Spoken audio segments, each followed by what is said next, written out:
This is the brand new XO Defender 9, making its world premiere here at Southampton. And for those who don't remember the original Defender, there's a video review of that on our channel. That took the original 240, 250 hull, sort of stripped it away, put a sort of frame over the top. It looked like a bit of a pastiche of a Defender, not particularly practical. This is a totally different proposition. This is brand new from the hull up, and there's a lot going on here. It's got sleeping space, it's got a bathroom, it's got a very versatile cockpit, and it's got complete solid cover as well. So as a year-round proposition for a sub 30-foot boat, it's really quite an attractive idea. And remember, with XO you have an aluminium hull, so it's an aluminium hull, fiberglass deck, really sharp deep V hull.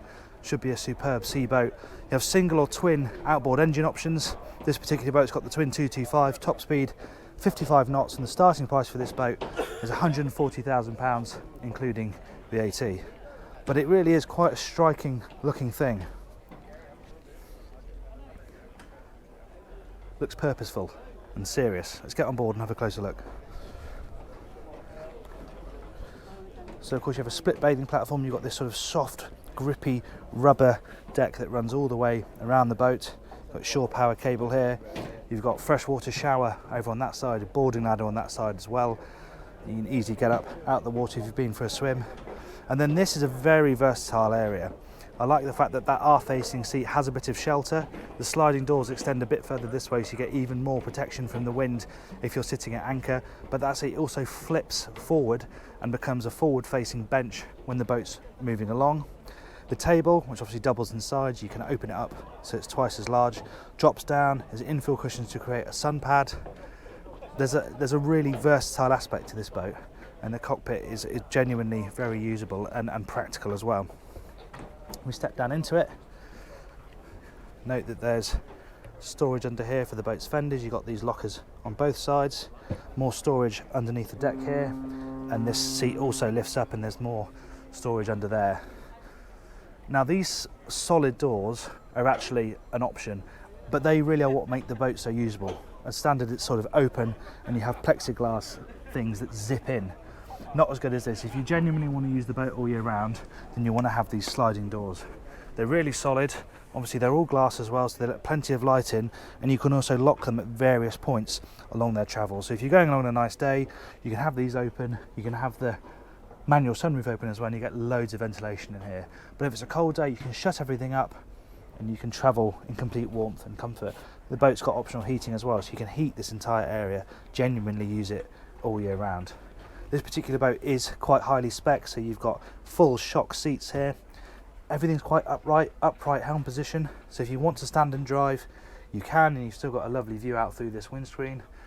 But you want to put the bolster down and sit on the seat, and they will bounce along and they'll take all of the edge off the sea, whatever it is you're going through. Anything the hull can't dispense with anyway.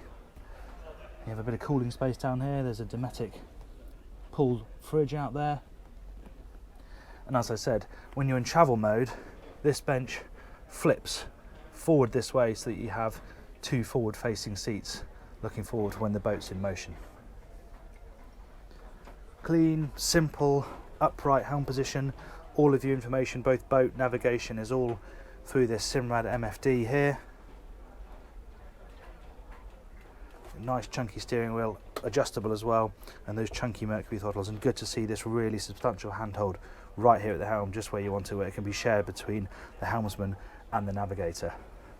And this opens up this way. You have a sliding panel here as well, so you can completely enclose this area. And then you have the cabin area. Now, it's not enormous. It really is for the odd night, because I'm standing in here now and having to stoop over. But you can sit on the bed, and you have a separate bathroom here, but the whole floor is designed to get wet. You can see the drain down there, so you're not really going to want to shower with this door across because it is quite cramped in there. But it doesn't matter if you get this area wet, it's designed to get wet and drain off, and for the odd occasion it's absolutely fine. But you're not going to be wanting to sleep on board regularly. It's really a day boat with a bit of accommodation if you really need it.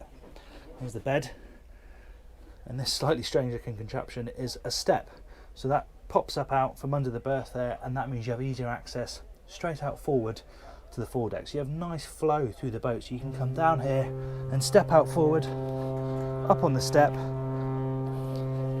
and you're out onto the foredeck. Excuse the cruise ship horn. It is a full walk around deck as well, and obviously there's another cushion that you can put down here, so you have a full sun pad here. And just the fact that they've got these cushions here mean even if you haven't got the cushions in, you can sit there with your back up against the cushions and still be pretty comfortable. Open bow rail, typical of a Scandinavian boat, where they're sort of designed you can jump on and off the beach or on and off an island. You've got anchor storage down here. A proper anchor roller is an option. You can walk all the way around. There's substantial rails here. It does feel very nice and safe, and once you're back amidships you drop down quite a long way, so the bulwarks come up to hip height, and despite that you've still got something to grab onto, and that's the perfect place to tie the fenders onto. It's a really clever practical design, and whereas the previous Defender felt like a little bit of a gimmick, this feels properly designed and has genuine appeal as a year-round cruising boat.